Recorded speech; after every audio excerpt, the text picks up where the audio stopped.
people. How's everybody doing out there? Welcome to the Alex Questa Show. I hope everybody is doing okay on this Wednesday, June 29th of 2022. We have another fun-filled show for you. We have a guest on, and I think he's going to be coming back with us next week. And he's someone that if you listen to anything I've ever done in podcasting, especially the Alex Questa Show, you will be familiar with him. He is David, my brother. Hi, Dave. Hi. David didn't expect that. David thought I was going a completely and totally different direction. I caught him. Well, I'm focusing on something else real quick. I was doing it real quick while you're giving your spiel. I saw his head was down and I saw he was just totally not paying attention. And it was the perfect time to do that. But no, still caught it. I still said hi. It wasn't even that big of a lapse between it. So I don't want to hear it. And you're making small talk again. Since that episode, you are a significantly better human being when it comes to small talk. Anyway, I'm wearing my jinbei somehow. And you're wearing your jinbei, which is appropriate for our conversation today. Mm-hmm. But what I was actually getting at before I completely and totally trolled myself, we have a guy on that normally when he comes on, it's because he has new music coming up. He does have new music coming up. We're not going to give you a preview this week. Next week, Hack, what do you think? HACKnoCAP is on the show again. Think we can do maybe a song or two next week? Give the people a little bit of what's up. Oh yeah, definitely. Sorry, I'm eating chicken. Got to get the protein in, but I'm super excited. Next week I have a project releasing on I think that's the 8th of July. Is that the Friday? I don't know. You put it all over social media. Go on Instagram. You don't even know when you're releasing your own shit. I thought I put the wrong date, and I was like, oh no, I have 60 likes on this, and it's the wrong date. Now, here's a question. When you complete a project, do you release it on your own or do you give it to somebody on the outside? Are somebody releasing this for you where you were concerned about the date? You make it sound like you're not actually putting this out to the world. Yeah. So believe it or not, we have distributors. So you can't just wake up and call Apple Music or Spotify and be like, hey, I want my song or I want my project available and I can make all the money in the world off it.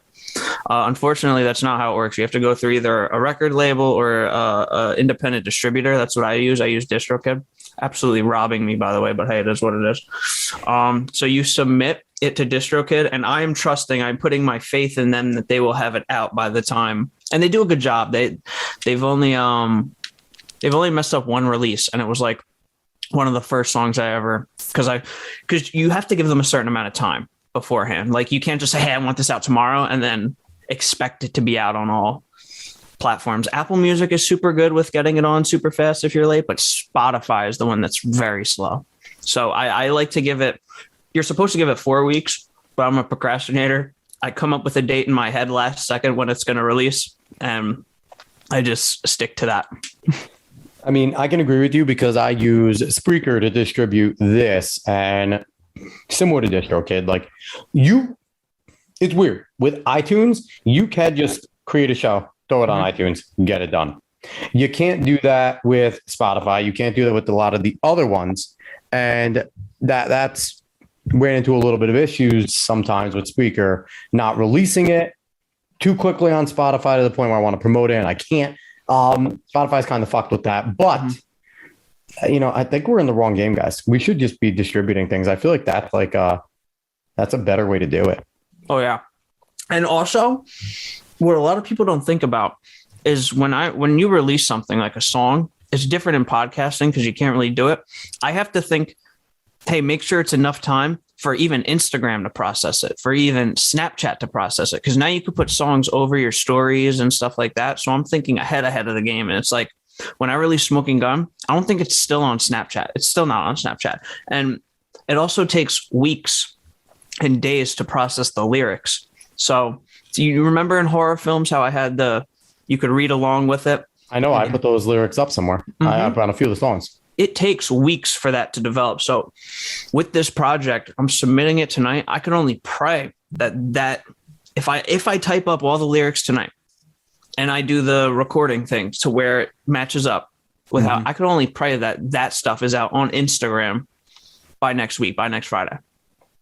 Yeah, it's pretty crazy. But okay, yeah. So we have HACKnoCAP back on with us. Everyone, please go support all of his music. Everywhere you can find music, HACKnoCAP is there. He has 2 official EP releases, some specials released. It's been a fun ride watching him go. I've known him since he was a wee lad. And it's been a good time, and he's not going to stop. And that's exciting. He's absolutely yoked right now. Yeah, honestly, since watching Black Clover, I'm not kidding. Since Hack finished watching Black Clover, I think he's been doing over 1,000 push-ups like Asta. And I think he actually screams like when he's doing the sit-ups. I think he's going, oh, the whole time as well. I actually, whenever I'm getting close to the end of like a set or something, I actually say to myself, and you could ask my friends, Marada, dude. The direct translation is not yet. Yep. Dead serious, Joe. This is not a joke. I don't want to get too touchy-feely, but you are inspiring me. This is done soon, and I'll be joining you soon. Don't worry. Because I'm still working out, so it's helping. But this is not. This is done soon. But I've limited a lot of the drinking. I cut out soda completely a while ago, but now I'm like making sure I'm getting my proper proteins and make sure I'm not overeating, so I'm actually I'm trying to keep under 2,000 net calories a day, but still eating my weight in protein. And I've just seen results. I've been flying since then. It's funny, since Since Hack finished college, his name is Joe, everybody. Since Hack finished college, he's become more like a frat boy. He looks more like a frat boy now than he did when he was in a fraternity. Because he's yoked. He looks like a Chad. Like, it's incredible right now. Like, he looks like if a Western American Chad anime had a protagonist, it would be Dave. Is that what we should make a manga based off Joe the Chad, and it should be called Joe the Chad. It really does mean a lot. I don't know about all that. Or Chad no hack. I don't know about all that. Hack no Chad. It'd be a one shot. All right, so it'll be a one shot. It might be an OST, but we're gonna jump in. We've been talking about nerdy stuff. If anyone's coming onto this show again, trying to look for some politics or sports, you could probably fuck off at this point, because we're gonna do nerdy shit again. We are going to talk about a lot of manga, anime, get into maybe some comic book superhero stuff. I don't think we're going to do too much politics or sports. David might have to interject. It's not like there's too much to talk about politically, right? Yeah, nothing's happening in the political landscape. We could load up shows. We could actually, with everything going on in politics right now, we could become a daily show, Dave. Like, we can have the ability to do that. We can. But we could talk. We can talk about that at another point. It's not like it's not going away anytime soon. So it's not going away. But so we're going to jump in. We're going to have some fun. David, you're going to take the floor for a little, because you and Joe have an anime that you guys have watched that I have not. So enjoy, guys. Enjoy. Take it away. Good. Yes, it is. I don't think I'm wrong in saying this is the hottest recent anime to come out. It is called SpyXFamily, SpyXFamily, but SpyXFamily. And general premise, a spy has a mission to have a war not happen between the East and West countries. He has to create a family in order to get to the target and stop whatever the target's doing. And in his secret family, he is keeping his role as a spy hidden. His wife ends up being an assassin that's keeping her role hidden, and a daughter that was an orphan that he picked up is an empath. Yes, is an empath, is keeping her role hidden.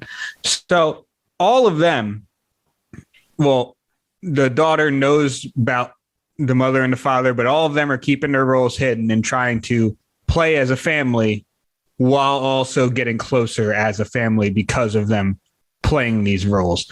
Now, Joe, I put you onto this because, one, I saw the anime was coming out and I started reading because I followed enough nonsense on Instagram and everywhere else to see when things are coming out. Mm-hmm. And I read it and I watched and I said, yeah, Joe, you should watch it. I know you've thanked me. So let me know what do you enjoy about the show, Joe? So I love it's nothing I've ever seen before. You know, the whole premise of the 3 people keeping secrets from each other and them trying to balance what their wants and working together to achieve those wants. I don't want to spoil anything because it's super good and super well thought out. And it's funny because the guy who wrote the manga was just like I don't care. Yeah. He This just wasn't some released it. passion Yeah, project. he just wanted to release it, and he came up with what I think right now is the best show out right now. It definitely could be. And the main reason why I think it attracts so many people is it is funny, and it's different from a lot of things we see right now. I will say just the subject of it, the keeping secrets thing is something that's been used before, but not entirely in this way, at least not with this paranormal aspect of daughter knowing the reading minds. But it's so wholesome. That's part of it, which I think attracts a lot of people, is how incredibly wholesome this anime is. Yeah, it's wholesome, and it has its moments of. There's every episode where it progresses. The pacing's really good. Mm-hmm. The plot is always progressing, but it continues that wholesome vibe in every episode. It doesn't necessarily end on like amazing, oh my God, shonen friendship punches, but it ends and you feel like the episode is completed. Yes. Yeah, 100%. And like you said, it's consistently progressing, and you're consistently seeing them learning more about each other and getting closer through each episode. And I mean, you're seeing the father, Lloyd, goes by Lloyd Forger in the show as his alias. You see him having to be run ragged as he was a top spy, but taking care of this daughter and taking care of the family is running him absolutely ragged because he's never had to deal with something like this before. And it's funny because in the beginning of the show, they really emphasize that he's a robot. He's done this multiple times. He's created families and left fake wives all the time, has pretended to love people. But I think in this family, he's noticing that like even Anya, the little kid, is growing attached. And for once in his life, I think he's actually developing feelings. And you see that progress throughout. There's only 11 episodes. The pacing's amazing. I don't know how many times I could say it. What's up, Alex? I just got to interject real quick. Yeah. When it comes to anime and manga recommendations, I'll say this. David's not very good at much. One thing he is good at is recommending anime and manga to read and watch. I will say, Dave, this is certainly a compliment to you, considering all three of us are weebs here. When it comes to like, you were telling me not only Chainsaw Man, but Alice in Borderlands for months ahead of time. Months. And I've read both. And they are both incredible. But this comes with territory, though, because you also told me to read Mirai Nikki, and I fucking hate you for that. It's good. Mirai Future Diary's good. Mirai Nikki's good, but you didn't prepare me for how fucked up it was. You just let me fall. Why would I tell you a singular thing? No, the only gripe I have with David's recommendations is he recommended Promise Neverland to me, which is the first season, S tier, amazing. 1. And then season 2, they just butcher everything because you can't watch season 1. In David's defense, season 2 was not out. But number one, season 2 was not out. Number 2, that was pre you being a real manga reader, pre you being heavy into it. And I feel like at this point, if we can go back and do it, David would tell you season 1's great. The manga is amazing. Read the manga too, because then you wouldn't care about season 2 because you would have already known what was going on, and then would have just been watching it like a lot of people do to see if they're faithful or not. If they're butchering it. Which they do. I do want to jump back real quick to SpyXFamily because I want to point out something that I really, really like about it. Yeah. And it's the fact that Anya herself, even though she has these powers to read minds, she's still a kid. Like you see so many shows where they'll give the kid a power and they're usually not that much of a kid anymore. Like they're a little more mature than what they are. Yeah. No, Anya's still a complete little kid. Like she wants to do what she wants to do. She loves these cute things, or she loves the things that she wants, and she'll throw temper tantrums. She acts like an actual child who's just able to read minds. So overall, I mean, we could keep talking about SpyXFamily for as long as we want. I know Alex can't because he hasn't watched it. So quick question for me with SpyXFamily, though, before we move on to something else, for someone that hasn't watched it and is going to watch it. I'm definitely, a lot of times when the thing about the anime community, when there is hype for certain things, usually they're right. It's very rare that they're wrong. it is rare, or at least if a new anime manga is coming out, it'll come in with fire. Because again, Sword Art Online, great first season, fucking sucks every other time. Like that's just how it works. Now with Spy vs. Family, for someone like me who is more into the shonen, seinen, kind of more action based, what am I getting out of this? Because it sounds like there is action, but it's a lot of slice of life stuff. Like, where are we going? Like, where would you put this in terms of a genre, like blend? Like, what would your recommendation be to somebody who has really just been Naruto, who has been Bleach, who's been Dragon Ball, like a lot of typical people in America that are anime fans? I say you are getting that shonen. You're not getting super shonen action, okay? There's not people flying out windows and powering up. There's none of that. It's very realistic in the sense of its action. If I had to compare the action, it would be almost similar to Death Note. You know, a lot of mental gymnastics, but maybe a little more physical activity going on since you have an assassin, an assassin and a spy. So it's that balance between Death Note and I want to say maybe Yu Yu Hakusho, or it's nothing crazy, but it's realistic action. It's go ahead. Yeah, for me, I feel like one of the things that helps it is that it is more or less well written in the sense that you can really connect with the characters. You can see where things are going. The dialogue is funny. Like there are times. There are times where balls to the wall fight scenes happening, and then there's times where it's like they're playing mental gymnastics, and it's just like you're watching a fight scene. Yeah, that's what I like about it. And it's hilarious. Exactly, and so there's plenty of times. Yeah, it's so elegant. And there's just plenty of times where I keep repeating the word wholesome. But that's what it is. That's what a ton of this is. That's genuinely the way I've heard you describe this show. Like, honestly, I feel like that's always your description, is that it's a wholesome show. And it's bizarre that a wholesome show about a family of spy assassins, like that is it's a oxymoronic thing to say. But again, when you're watching anime or reading manga, that it can be true, because the creativity of Japanese people is unbelievable. Like it's multiple reasons. It's multiple reasons. One I already brought up. Anya's an actual child. That helps it a lot. But also, I mean, just the way the gestures are made, like the way the dumb faces they make when they're thinking of something else, or thinking of keeping their role hidden, or like when they're exasperated, like the obvious caricature of faces to show more emotion. Like these certain things are bringing out a lot of the show, where it feels so much more wholesome, and you're connecting to every single one of these characters. Can't be more wholesome than Boba. Yes, I think it is. Of course it is. But plus, we haven't even met a character yet that's going to come in in October, not next season, the rest of part 1. But I mean, you see a vision of him. Well, you see him in one of the ending of one of the later episodes. But he's exciting as well. Love it. I also, just to touch on it real fast, Anya. The thing that keeps her, I think, as that child is how influenced she is by the people she looks up to.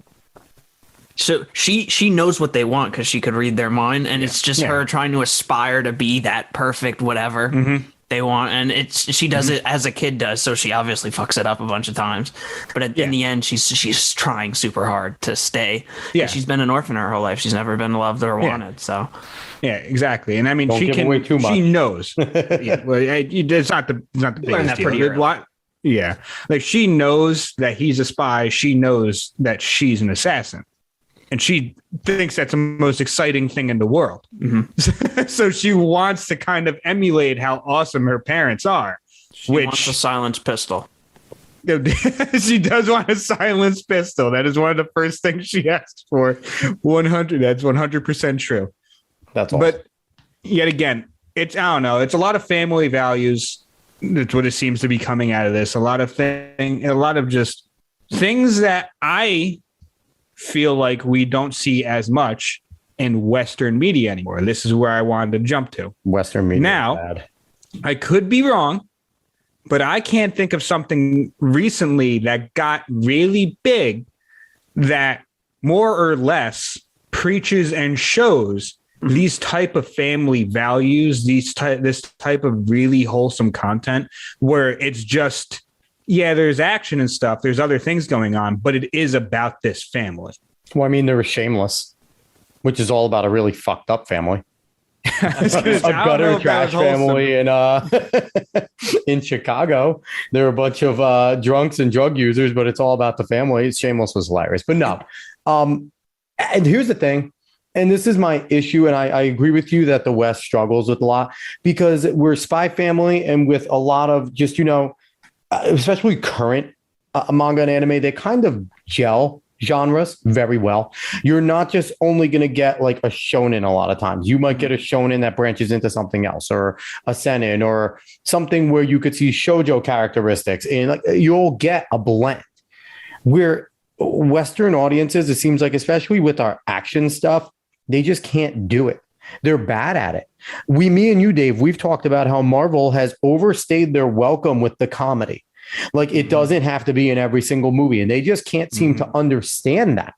And that it's just in every single movie, they try to do the same exact thing, the same exact model, where it's cool every once in a while to see that they're like real people, I guess, but it doesn't have to be every single time. Like, so Western creators, and I always said this, and our father has said this more than anybody, the Japanese are the most creative people on the planet.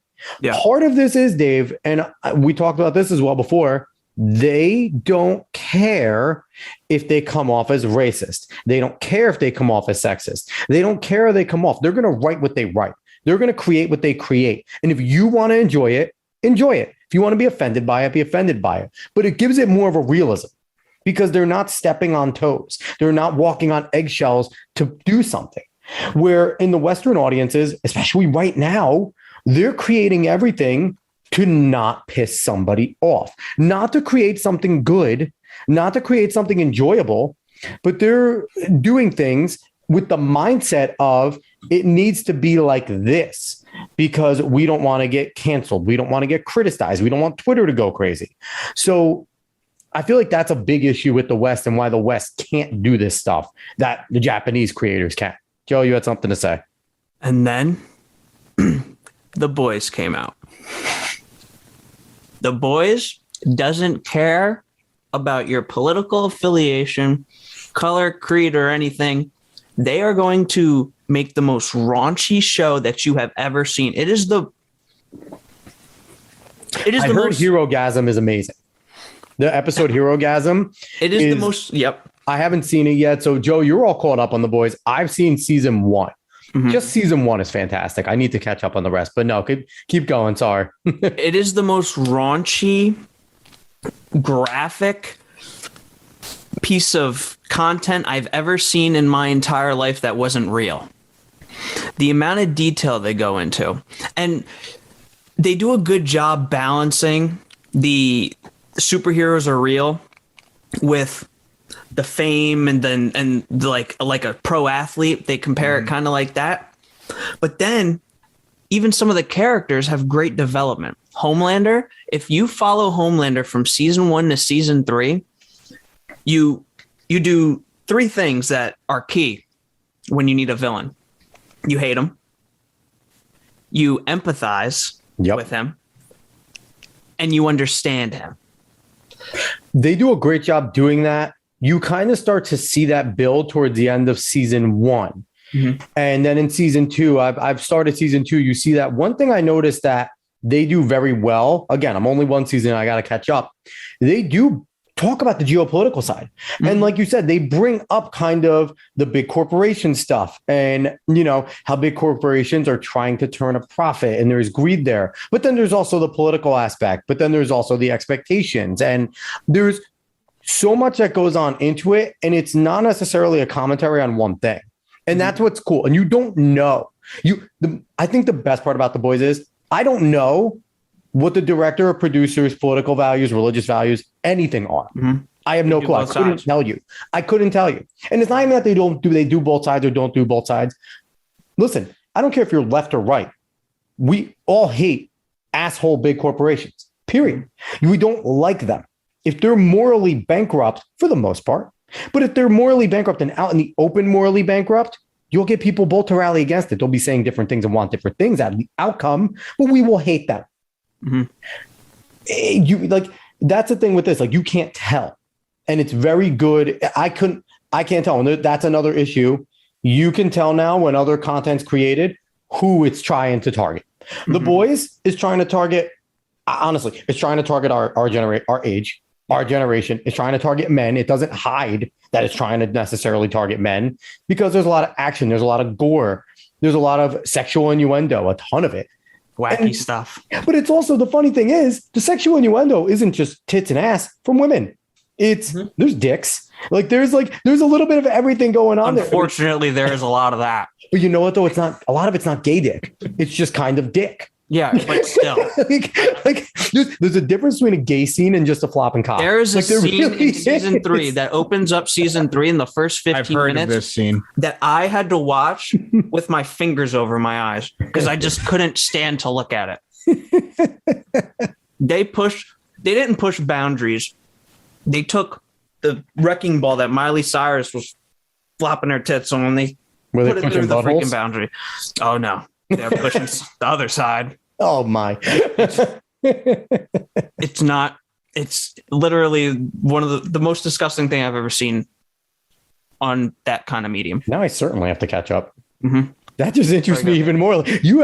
We should just put you as a promo for anyone that hasn't seen season 3, because I feel like a lot of sick bastards would be like, I need to binge this now. I need to know what Hack's talking about. It's very funny because during the Hero-gasm episode, me and Hunter, we were watching, and my parents had people over, and we were like, we can't finish this here with people.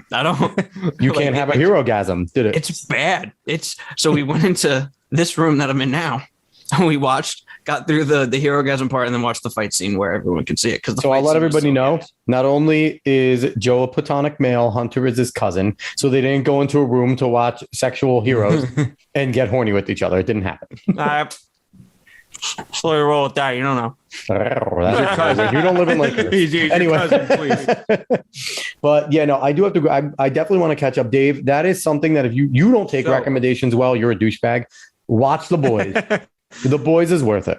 The only thing that's tough about The Boys, every hour is true. I mean, every episode is truly an hour. Yeah, they don't skip on that. You need to have time. So, well, funny enough that you bring this up, because it does seem like the issue isn't exactly that we're not getting good content, because there is some good content. Like you just said, The Boys. I've heard the new season of Stranger Things is fantastic, and it's made up for anything people said about season 3. At least I've heard. It is all things that I've just been heard talking about. We have that Top Gun Maverick came out. People absolutely love Top Gun Military Maverick. propaganda piece. At least from what I've heard. But we do have good content, at least some good content coming out. But go ahead. Fun thing I read about Top Gun, just an aside, Dave. Apparently, they told Tom Cruise he couldn't fly a fighter jet, and he told him to fuck off and arrange it with the pilot so he can go do his own stunts anyway. And by that point, they just let him do everything on his own after that. They just didn't want him to die. And he's like, I'm a certified fighter pilot, essentially. He has like 100,000 hours in the air. It's incredible. And he just did it anyway because Tom Cruise refuses to not do his own stunts. That's fantastic. I just thought that was a cool aside that Tom Cruise gives no fucks. As much as he's a crazy Scientologist, he's one of the most badass motherfuckers on the planet. Go ahead. Mad respect for that. Mad respect for that. He does not care. But like I was saying, for me, it seems like one of the big issues that we're facing in the West. Maybe they face it in the East. Maybe they face it in Japan. We just don't see it because we don't live there. But one of the big issues we're facing in the West, you brought up how some writers are more timid, some producers are more timid. But I also feel like that is coming along, which is basically everything becoming so corporate, so HRified, which is making them timid. They're timid with certain things. But that's the thing, it is making them timid because of most of the corporations that produce these things will not touch certain subjects, will only touch certain subjects. And that's what's making a lot of things pushed out and just not very good. So I feel like it's a big mixture of things, because there's plenty of talented people out there. There's plenty of good content that I'm going to tell you right now is sitting on YouTube by independent people that don't have any of these strings attached to them. Yeah. They just want to make something. They just have passion projects that they want to make something that they think can be good. Yeah. But when it comes to teaming up or getting produced by these big corporations, I mean, you've seen it in the past as well. This is something that has always been an issue, but it's been more riled up against in the past. Now, no, it's only from a select few on the internet that complain a lot, but they're correct, because while there is good content, a lot of it's bad content, and you could see that a lot of it's bad content. Plenty of people really, they'll talk about some things, but they're not talking about a lot of media anymore. They're talking about past media a lot of times. There's a reason why Top Gun comes back with a sequel, no matter how good it is. But Top Gun sequel shouldn't be soaring through the charts as it is. Yeah, no. Exactly. So, and we're seeing this with either reboot after reboot or sequel after sequel, a new Jurassic Park. Like, anyone actually needs that. No one actually needs that. It's just a lot of corporations have no risk for taking any kind of person for what they want to do. Luckily, I mean, Todd Phillips was able to push out Joker. Luckily, Ryan Reynolds had a big enough name to say, I want to do Deadpool the way I want to do it. Well, he walked off the set a few times in Deadpool 2 when they told him they were going to cut it to make it PG-13. He was like, exactly. Bye. But that's the thing, is there are certain places where we'll get lucky, but most of the time now, these big corporations have no effort in actually pushing people that just have genuinely good ideas to try to flesh them out. Obviously, they might not work out because they're just ideas for right now, but they don't even want to try that. They just want to push to whatever they think is the hot new thing right now on Twitter. That's all it is. And that's where I was want to kind of take it a little bit, because these big studios have always been big on doing whatever they think pop culture is going to enjoy at that time. And what it is right now is woke culture is kind of the big push. And we've seen it. And again, like David mentioned, Twitter. A lot of these places take Twitter as reality, and anyone that lives in the real world knows Twitter is not reality. So when you're basing everything that you're doing off of what you think is pop culture, we saw it, in the 90s, all the, 90s, late 90s was all hip hop stuff.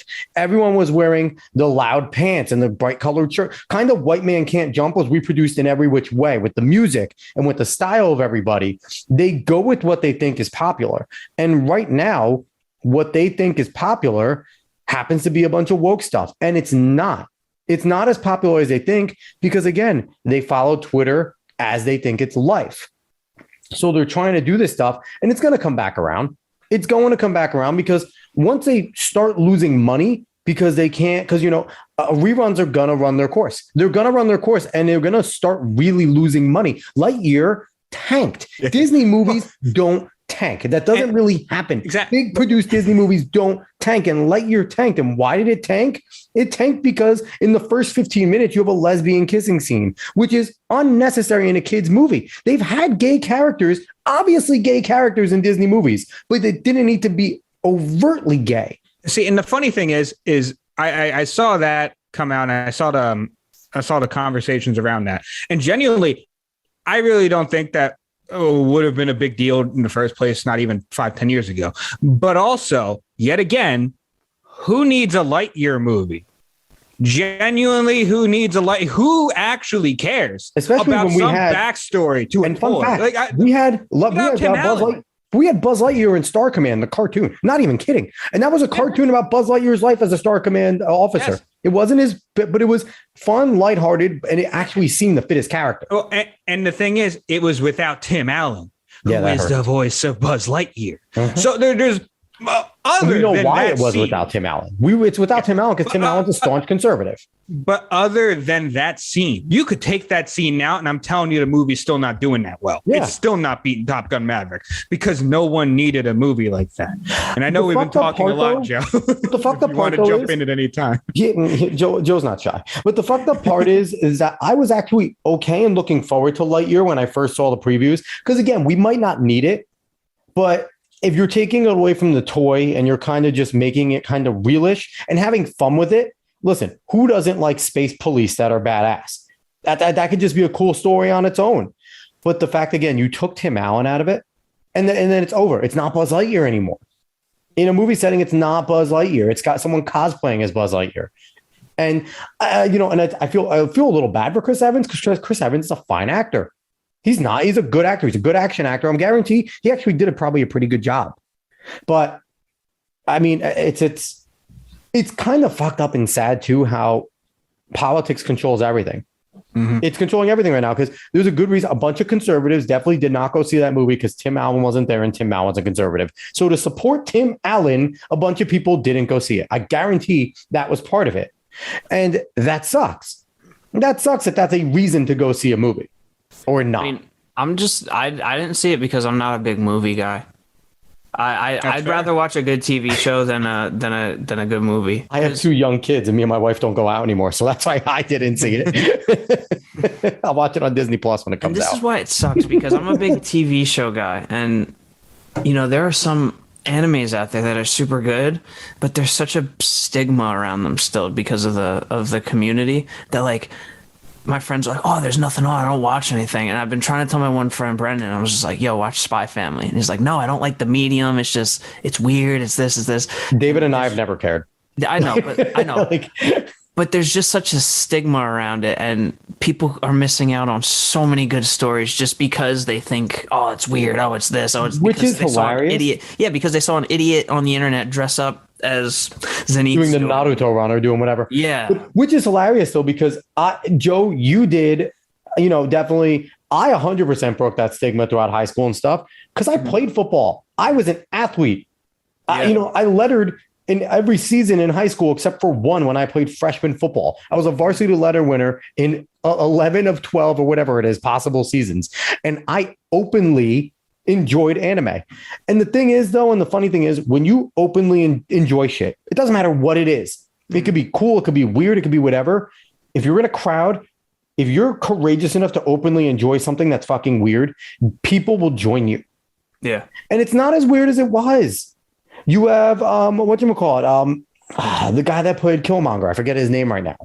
Michael B. Jordan. Michael B. Jordan. Outwardly, openly a gigantic anime fan. That man, Dimwitty. That man definitely watches hentai. 100%. 100%. But Spencer Dimwitty, the guy, once people started to figure out on Brooklyn Nets fans, big basketball fan, if you go to find his Twitter, for the longest time, it was Super Saiyan Blue Vegeta. And it's like, and openly, so it's becoming much more of an open thing. And I get it. There's still a stigma out there. But man, fuck that. Who cares? It's good content. Like it's good content. It's enjoyable. Who's the backup running back for the Lions? He used to play for Green Bay. It's not Swift. Swift's a starter. Yeah, I forgot his name. It's big anime guy. I follow him. He calls himself the Swag Kage. That's amazing. Actually, I think if you just type in Swag Kage. But it's just, I get it with the stigma thing, Joe, but it's like, you can't, like, for me, I've always lived the way you can't walk around being afraid. And this is kind of like a anime stigma. Don't be afraid of what other people think. Just it's not that I care. And be open about it. It's just these people, they're bored. They have nothing to watch. And I recommend, and they're like, no, that's fine. That's on them. Okay, dude. Joe. But Joe, let's be honest. Jamal Williams. We had someone. Jamal Williams. The weeb community. Joe, let's be honest here. We had someone in our friend group who swore that he would never watch anime. You show them the right one, they'll at least watch a bit of that. Another one. There's an anime for everybody. And exactly. Well, it's most mediums. There's going to be some type of thing in most mediums that you'll probably like. But either way, I want to jump to comparing to something here, mainly because this is something that haven't stopped talking about in goddamn weeks because Peacock comes with my cable and Peacock has ruined me. But I've been going down a WWF nostalgia trip. I told everyone this is going to get really fucking nerdy real quick. And exactly. And funny enough, I do feel like there's a comparison here, mainly because in the past, anyone that watched WWF, especially if you're around our age or older, I know you damn well did. During the Attitude Era, the best time in wrestling, during the Attitude Era and the Monday Night Wars, the best time in wrestling, hands down, no doubt. They gave their wrestlers almost complete creative freedom, as long as it didn't get them kicked off the network, and it almost did. But they gave them complete creative freedom. Go out and do your best and try to beat the other guy. They in the locker room is, can you go and beat that next? That was the attitude. But since they all had so much freedom, things were so much better in wrestling. Now it's not the same. And even just after that, it's not the same anymore. And back then too, because they had more freedom, guys were okay with kind of taking falls when they didn't need to, because they were able to kind of work things out more. Now, because it's getting better now because AEW has made WWE start to push it again. It's the beauty of AEW. But for a while there, when they went away from the Attitude Era, even the Ruthless Aggression era was pretty good. Past Ruthless Aggression, when they really went PG, it was a lot of the writers telling them what was going to happen. There was no decision making amongst the wrestlers anymore. And there was a time where the creative would say, we want you to take the fall here. And the guy would go, no, I think it'd be better for our rivalry if I don't hear. And like you said, they had more creative ability to work with the writers and to do things like that. But writers gained a lot more power somehow during the PG era. Go ahead, Dave, finish your thought. Well, I mean, mainly I'm making this comparison, one, because I've been watching way too much docuseries and things of WWF, but also because I feel like it really works out the same way just in any industry, where if you have just basically an open environment where people are consistently trying to put out their best stories and doing their best product, it's just going to flourish 100%. And we're not seeing that in Hollywood anymore. And that's why they're getting their asses kicked by people on YouTube. Let's be honest. I mean, not revenue wise, but with people watching, at least per budget and everything, they don't like it. They don't like what's happening on YouTube. So how much does this come down to understanding your audience, though? Because like WWE obviously lost track of their audience during the PG era when they were, you should have been marketing to 16 to 30-year-olds, men. And they stopped marketing to that. They want to make it a wholesome family product. And it was supposed to be a male soap opera with some sex and people beating the shit out of each other. And then we talk about The Boys. The Boys understands its audience. A lot of times anime and manga understands their audience. That's why they're split into different categories. I don't think these corporations understand who they're even marketing to anymore. Yes, 100%. I just want to jump back and I'm going to clean up the WWE thing and then go back to that. But I will say what they basically did was go back to what it was before the Attitude Era, because it was a family environment before then. But they had something there whose name was Hulk Hogan, who was and probably forever will be the biggest wrestler of all time. Hulkamania, brother. It's ridiculous. One of the most charismatic of all time. Exactly. It's ridiculous, the crowd that he could probably still garner coming out. If I'm a Real American goes on, and anywhere you go, he will get the biggest pop that night. Everybody knows that theme song. But that's the thing, is that they had Hulk Hogan. They don't have John Cena is the closest thing they have to Hulk Hogan, but John Cena is also older. He doesn't come out as much anymore. But that's the only thing that they have now. Roman Reigns is not Hulk Hogan. He simply isn't. He's supposed to be the biggest guy right now in the company. That's what they don't have. You could have a PG environment, but you need to have the larger than life person there, which they do not have. Now, to go forward to knowing your audience, yet again, the anime manga industry, the boys know their audience. Like there's certain things that know their audience.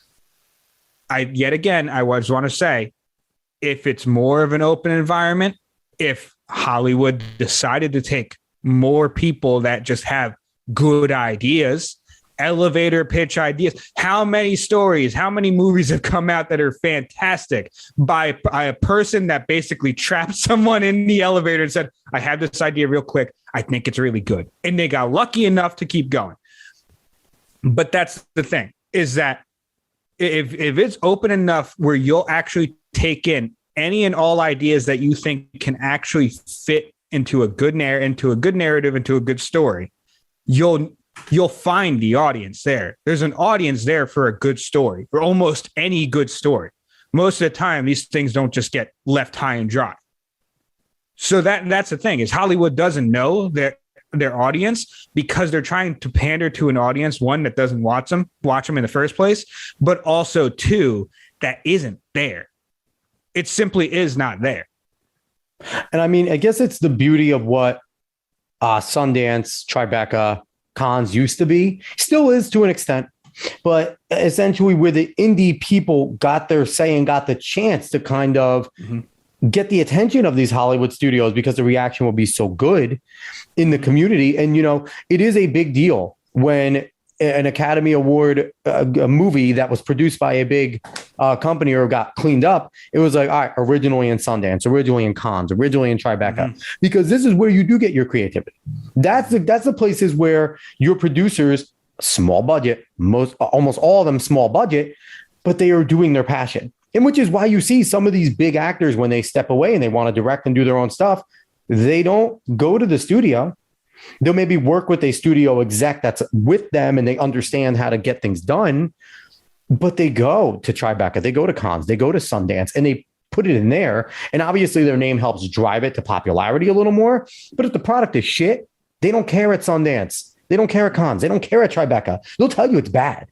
It will not get a good review because these people are ruthless, and they're all the same group of people. They're all these artistic elites. So they're all trying to eat each other at the same time. But if it's truly a beautiful work of art, these people, and most people, if it's a beautiful work of art, you can't help but acknowledge it. So that's the beauty of those places. But again, I think we're getting away from them as well, because how many Sundance movies do we really see popular anymore? How many Tribeca, how many Cannes movies do we really see get promoted? It used to be all the time, you know, on the big bottom of the screen, 4 stars, Sundance Film Festival. Like, okay, a lot of them were weird for me and I didn't want to watch most of them, but at least I acknowledge, like, this isn't Hollywood. This isn't normal. This is a weird concept, but it's okay. It's not the same rinse, recycle, repeat bullshit. So, Hack, you're a little quiet over there. Do you have anything to throw into the conversation? I know very little about the subject about the movie subject. Yeah. You said you're not a movie guy of WWE or movies. I'm not a huge movie guy. Well, Joe, we could talk about something that is near and dear to your heart. What's that? I'm sorry happened to you, but we did see that the Halo series came out. No, I don't want you to do this because you're going to do this to me in Lord of the Rings, and I swear to God, I'm going to have to do it back to you in BioShock. Don't fucking start this chain. I'm ready to talk about BioShock. But Joe, how did you feel with who produced Halo? I can look that up. Paramount. How did you feel with what Paramount decided to do to Halo? So I don't even know why they even used the name Halo. That was a stretch, you know. It was very bold by them to just throw Halo skins on a crappy sci-fi. Should Halo fans sue them for using their likenesses of their favorite people? Oh, I think everybody who worked on that should be fired, and the fact that there's a season 2 should be a war crime. I didn't even know there was a season 2. They're already filming it. Convention. They're already fucking filming it. Imagine spending that much money to absolutely have everyone that's going to watch it hate it and not come back and see. It's one thing if you try your best to follow the story of Halo, because obviously when you throw Halo, who are you appealing to? The WWE audience. Obviously, you know,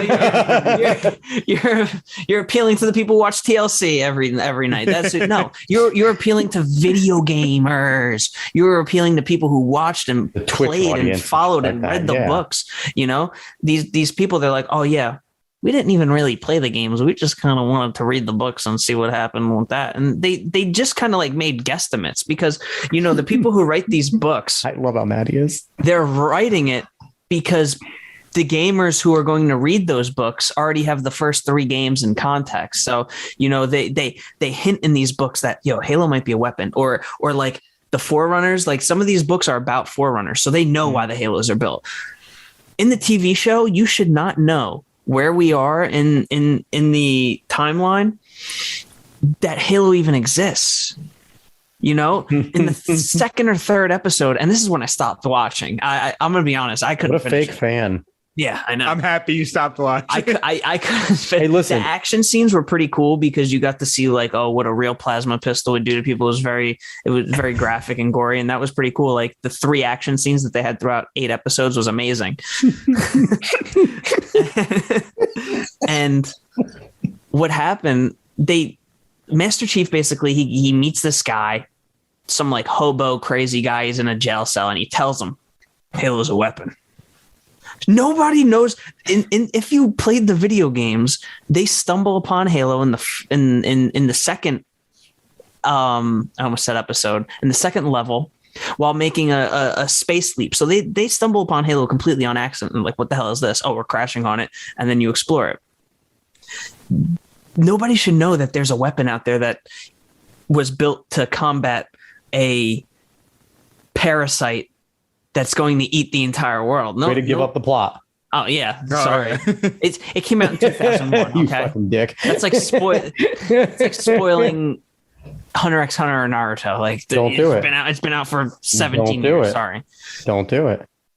And that's when I was just like, there's going to be no plot twist when they get on Halo and they find out from the Oracle that Halo is a weapon. And because you don't find out that Halo is a weapon until Master Chief is about to fire it because he's instructed to by the Oracle there. So where you were talking about how they make guesstimates, I think the big problem is these execs that get a hold of this shit aren't fans at all. No, You said they really didn't play the games. They might have read a few books, but they're not. They fans at all. admitted they didn't play the game. So they're writing these things and just taking out the cool pieces that they think are cool. They took and pride. not realizing it's going to be ripped apart. And it's the thing is that's the thing where I think is like you said, they're doing things that are obviously going to make people's head explode. Disney did this with the fucking movies with Star Wars. We talked about that. How it's like they didn't read any of the extended universe. They didn't give a shit about most of the canon. Then they wrote things like they're writing things for people that have never watched it before. And I guess if you've never seen or taken in any Halo content before, it might be a decent show because it has action. It has police. Doesn't soldiers. have action. Well, okay. But it has police soldiers and it might be a decent concept if you've never seen it before. But since it's such a big property, I feel like that's where everyone goes wrong. I sat through all 2 hours of Dragon Ball Evolution. So I don't care. You stop watching. You need to fucking finish Halo. If I had to sit through Dragon Ball Evolution, you need to finish it. They write these things.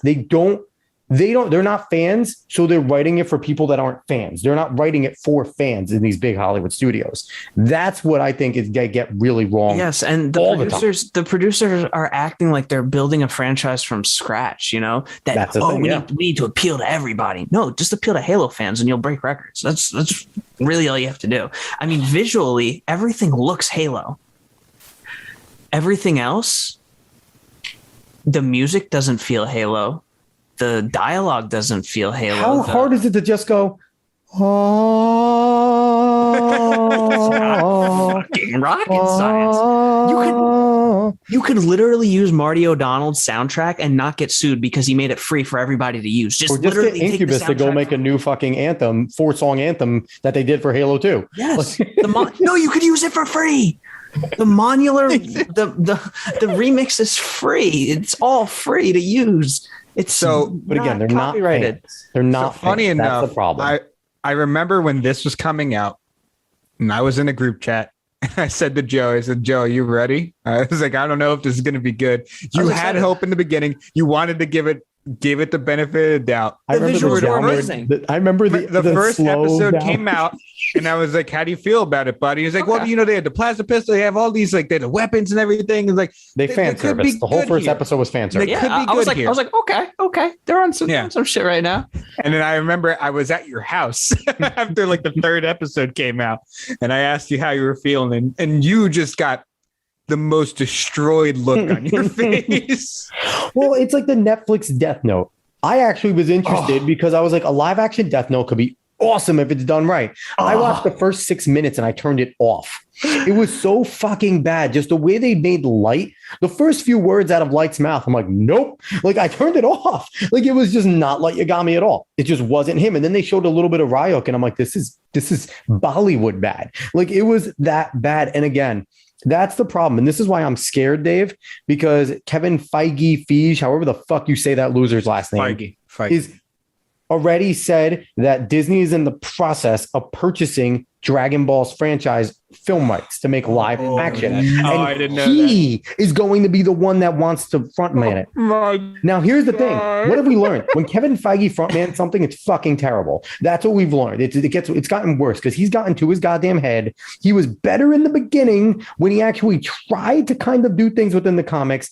But then when he really started to make it loose, what did they say? It's the MCU. It's different. It's not the same place. So they screwed up because they claimed it's a different place, different Earths. And then David told me that in Doctor Strange, they actually call it the proper Earth that is in the comics, which it couldn't be.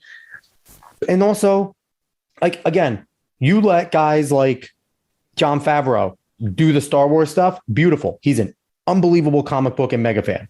Kevin Smith. You let Kevin Smith do comic book stuff. It's going to be good. Dave Filoni is a Star Wars nerd. He handled all the animation stuff, and he still does. Bad Batch was great by Star Wars. If you let non-fans produce, direct, and handle this stuff, they're going to fuck it up.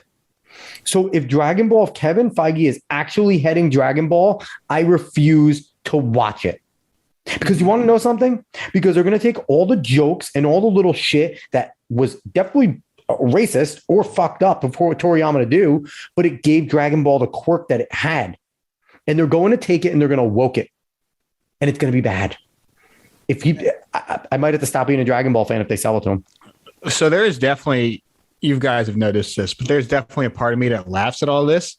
Oh, I know. It's the absolute gall of people to take something that is beloved like Halo and just absolutely destroy it without a second thought. And then probably blame the fans. I guarantee they blame the fans. No, they blame the fans. They do. And exactly. What did you expect from us? To have the audacity to double down and flop your meat on the table and say we're already making season 2. Well, I mean, here's the thing. I haven't watched Witcher 2, but from the people that have that like Witcher 2 said that it got fucked up in Witcher 2, but it was actually felt like The Witcher. And they definitely gained a lot of good faith because season 1 was so good. Season 1 was very good, followed The Last Wish pretty closely. And a lot of Witcher fans that read the books, played the games, were like, okay, Geralt looks beautiful. He acts like we would think Geralt would. That's kind of the saving grace. Henry Cavill being a gigantic nerd is perfect. I didn't watch season 2. People that have watched season 2 have said like they've completely fucked up the lore. But we'll see what happens in season 3 because Henry Cavill's actually coming back. People are watching it because Henry Cavill's a perfect Geralt. I think that's where it comes to at this point. Yeah, his grunts are on point. Yeah. See, but this is what's going to be the fun part for me because Rings of Power is coming out. I got to watch Joe's Destruction. A little bit of Schadenfreude there was fun. The Schadenfreude for Rings of Power is going to be awesome. Honestly, if BioShock does get made, I may start a YouTube channel. I may have to rip it apart. Did you see the orcs? Fun. No. Did you just see the picture of the fucking orcs in Rings of Power? No, I didn't. They are stupid. They are humanoid. They are bad. That is not orcs. The thing that bothers me is and I hate that I think this way. There is no way that you could fuck up BioShock. The story is amazing. Oh, you can absolutely fuck up BioShock. They're going to. Would you kindly plot twist in a TV show at a season finale could freaking win awards, dude. Literally. They're going to fuck it up. Listen, Hack, the most creative that this place has been lately, have we been outside of The Boys and stuff, is Walking Dead. Has been like the most creative American writers have been outside of The Boys. And how hard is it to keep on recreating human characters with a little bit of different things, and just have dead people fucking kill them once a season. Like that is our biggest creative success in terms of horror action genre outside of The Boys. It's been bad. See, the thing is, Joe, you talk about, how could they fuck up BioShock? Well, Star Wars, an absolute layup with all of the content out there, should be an absolute layup to make content for. They did Jason Solo terribly by making fucking Kylo Ren. They had the greatest weapon Sith of all time in Darth Kaitis, which is Jason Solo, which is exactly what they tried to go for in the new fucking 3 movies, but instead they made an emo pussy as the fucking son. Oh my God! Palpatine's back, baby. That's fine. It's okay. They bring people back all the time through the. No, I don't like that. Well, the last 20 minutes. Oh, he's back, and the Death Star's coming. Well, back. the fight was terrible. That's the thing. If the fight was worth the shit, then it would have been fine. It was a fucking stupid way to make her win, and she sucks. Rey is terrible. Finn sucks. They all suck. Halo, that's a layup, dude. Everything that's out for Halo. To make a show about it, that should be a layup. You should be able to make easy money off that. Lord of the Rings. I mean, luckily, Tolkien for so long knew that people were probably going to ruin his book. But when it was carefully loved as a movie, as a trilogy, the way it was, people love those movies. It's a goddamn layup. You just have to pay attention to what you're doing. Game of Thrones is a perfect example. Yeah, but Game of Thrones ran into an issue where George R. R. Martin decided he's not going to release the last book. So yeah, he doesn't want to finish it. So that's the biggest. And you had layup, but you had producers who said, "Hey, we know how this ends. George told us how it ends. What if we just wrapped it up in one season?" Because they wanted to go to Star Wars, work on Star Wars. But then they never finished Star Wars. Fucking dickheads! They got kicked off. They should have. They should not be able to do anything ever again. There was a petition with like 5 million signatures to say, "Don't let them have Star Wars." It was so bad. And the thing is, I'm sorry to get back on Game of Thrones. You hyped up since episode 1. There's been this boogeyman that was the White Walkers. And you build it up all the way to season 8, where this is the long night. I'm talking these motherfuckers ride spiders the size of wolves. And this is quotes from George R. R. Martin in the TV show. And then it just turns out to be an undead guy who gets killed by a toddler. I'm in one episode. And the cripple's the last man standing.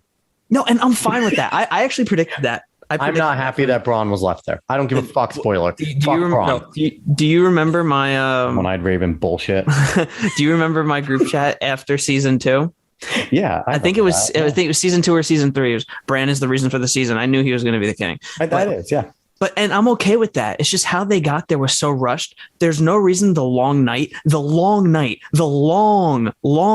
keyword being long is one episode long.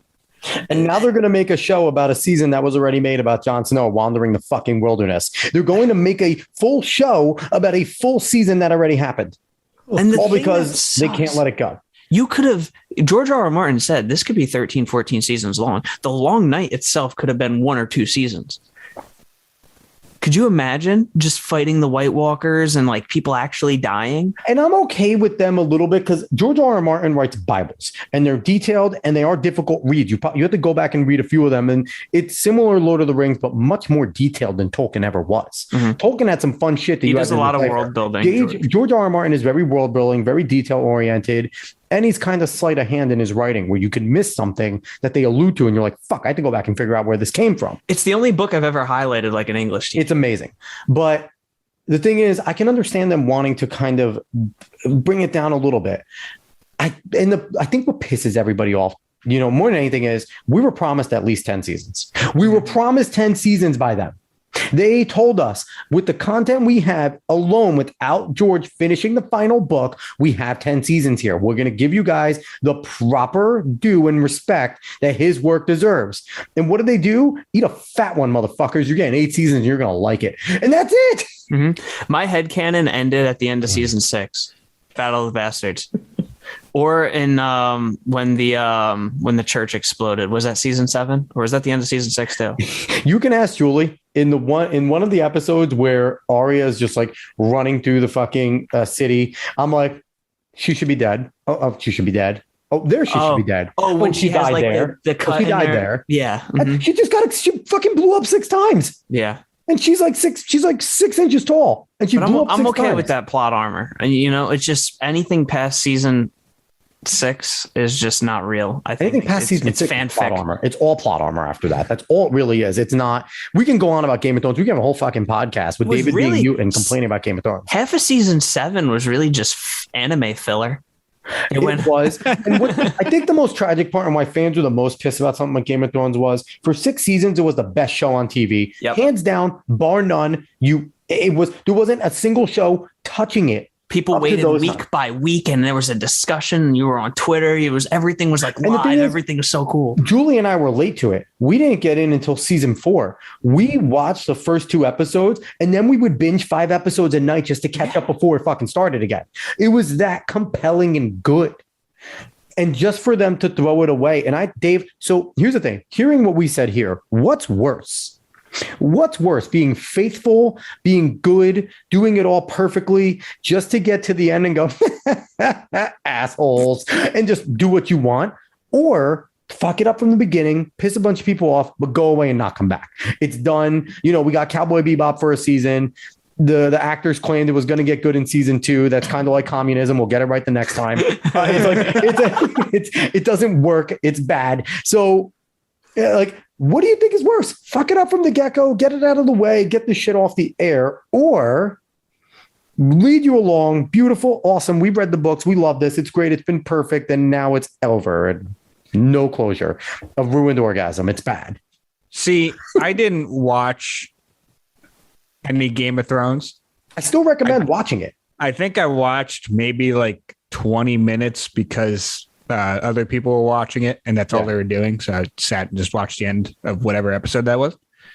But I will make the argument that touching a universe that did not need to be touched, like Halo, like what they're going to do to Lord of the Rings, dear Dragon Ball, God, what they're going to do to Lord of the Rings, Dragon Ball, even with Dragon Ball Evolution, honestly. But going ahead and just deciding to make those, most likely knowing you're not going to make it well, just to put something in there for basically fans to hate, I feel like that is worse, because at least you have some good memories from Game of Thrones. At least you have a bunch of good memories from Game of Thrones, honestly. They've been overtaken. You have a very bad ending. You have a sour taste in your mouth, but you at least had a lot of good times with it. With these things that were picked up that were never taken care of in the first place, off of for fan bases that loved this thing for a long time, man. They had no reason to touch it. You had no reason to touch it, but you did, and you ruined it. Here's the thing, though. The Battle of the Bastards was single-handedly one of the most amazing things I've ever seen on a streaming medium ever. But here's the thing. We do have great memories from Game of Thrones, but they are completely overshadowed, because how many memes came from Game of Thrones the whole time? If you mention a meme from Game of Thrones, somebody will look and say season 8 was so fucking terrible. Don't talk about that show. Don't bring it up. Don't bring it up, because we don't care about how good it was. It was so terribly finished. We're all hurt. We have quite literally, it's not that we were dumped. We were cheated on with our twin brother who's uglier and deformed. Like, that's what happened there. Like, and can't give kids and probably can't have sex. We were cheated on with that guy. That's how bad of an ending it was. It's the same thing that happened to Promised Neverland. Even though it wasn't really an ending, it was season 2 that just absolutely ruined an S tier show. Yeah, you got me good and angry, Dave. I don't know.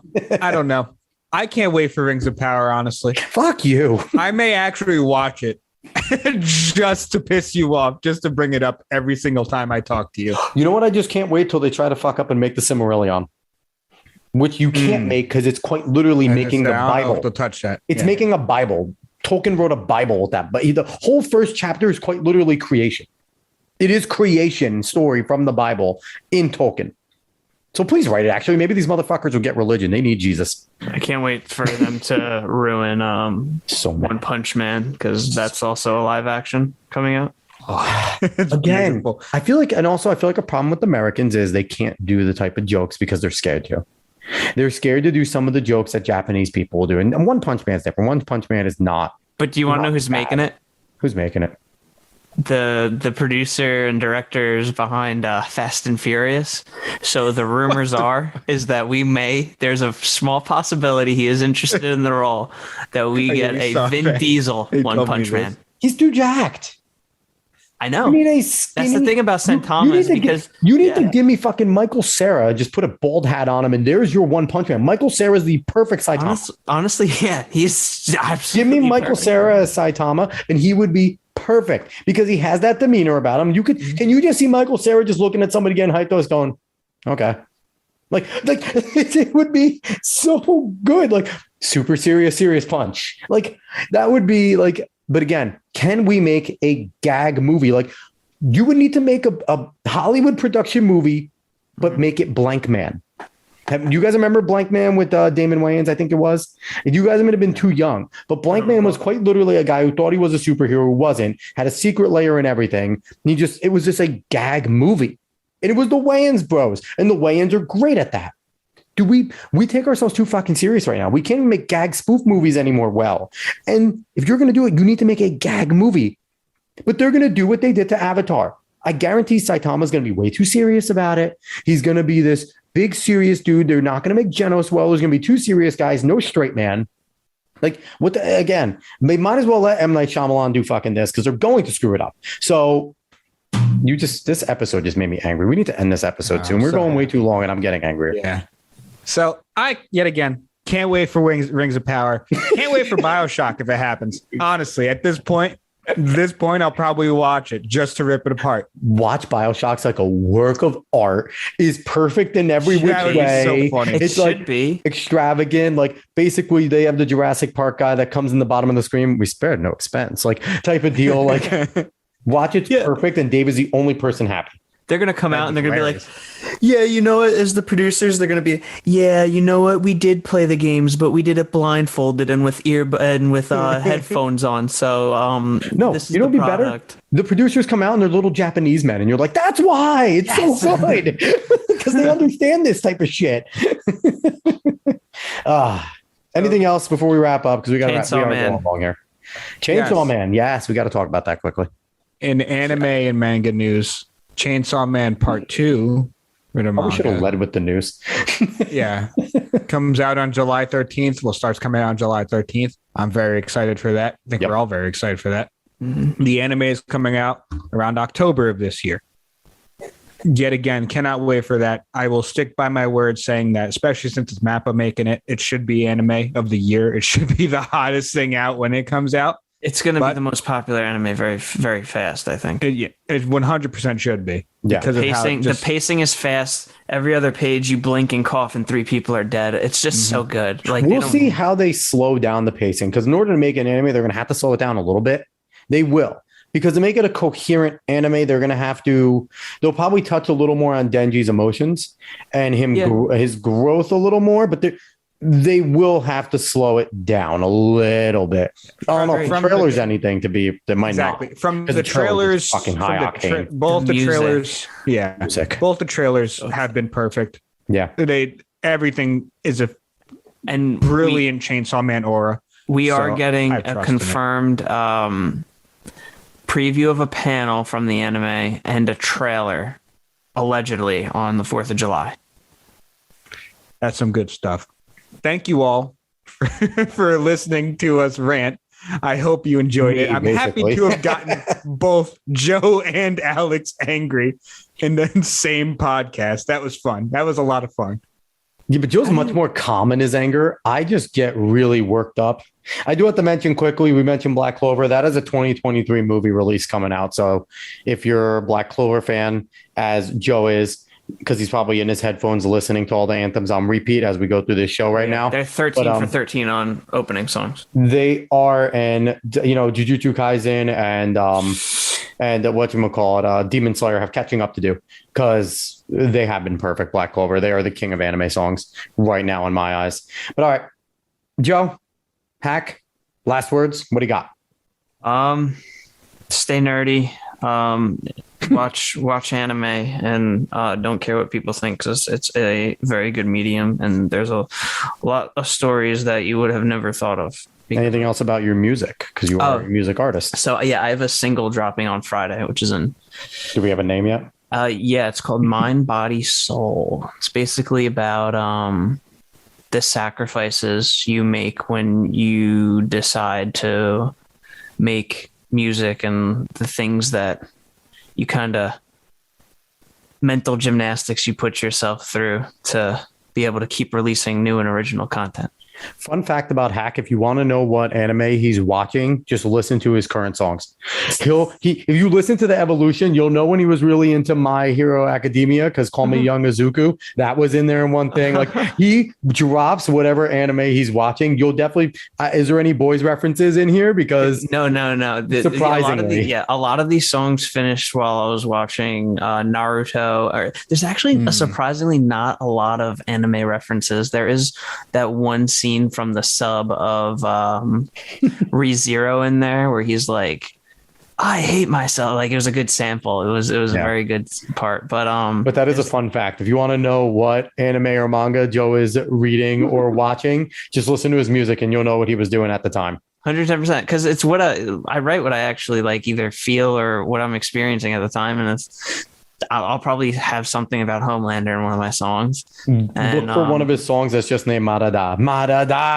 I've been trying to work on one. I've been trying to come up with a chorus that has to do with Marada. The whole chorus is just going to be him screaming, Marada, Marada. Dave, any last words before we close this bad boy out here?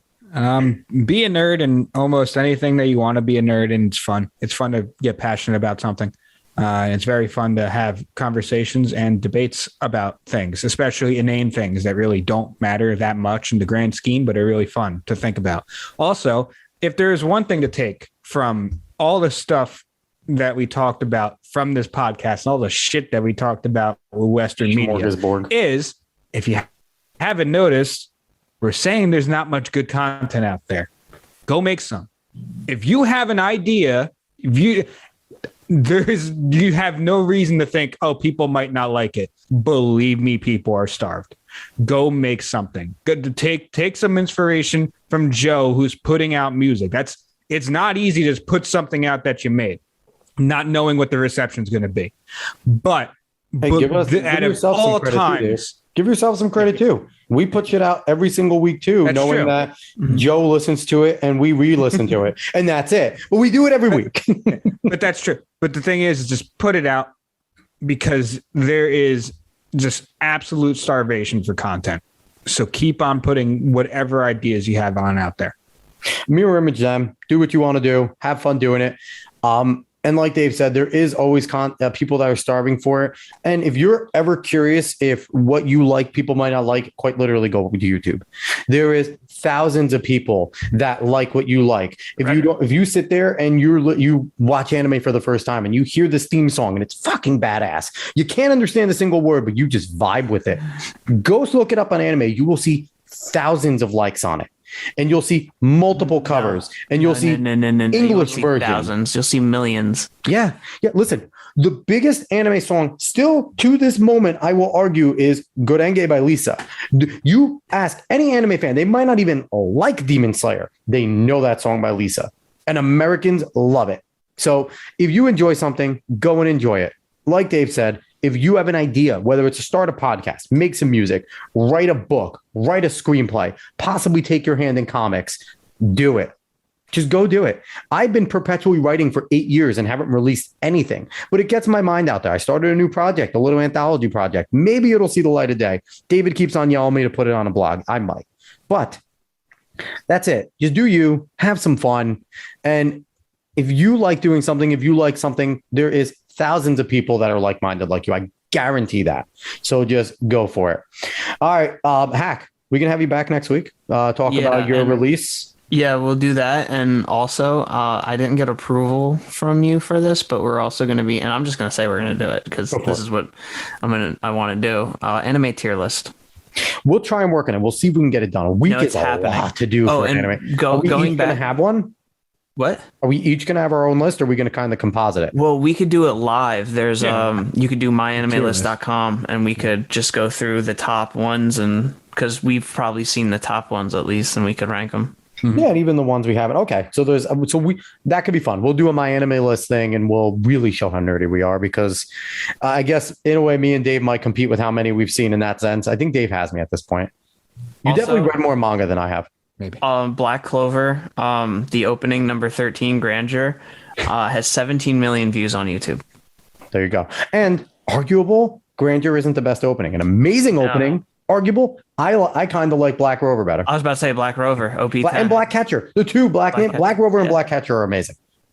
They're all good. Guess who's back is new metal in Japanese. Like, sorry, we're gonna end this show. We could talk about, me and Joe could definitely go off about Black Clover. But everybody, thanks for listening. Thanks for nerding out with us for a little bit.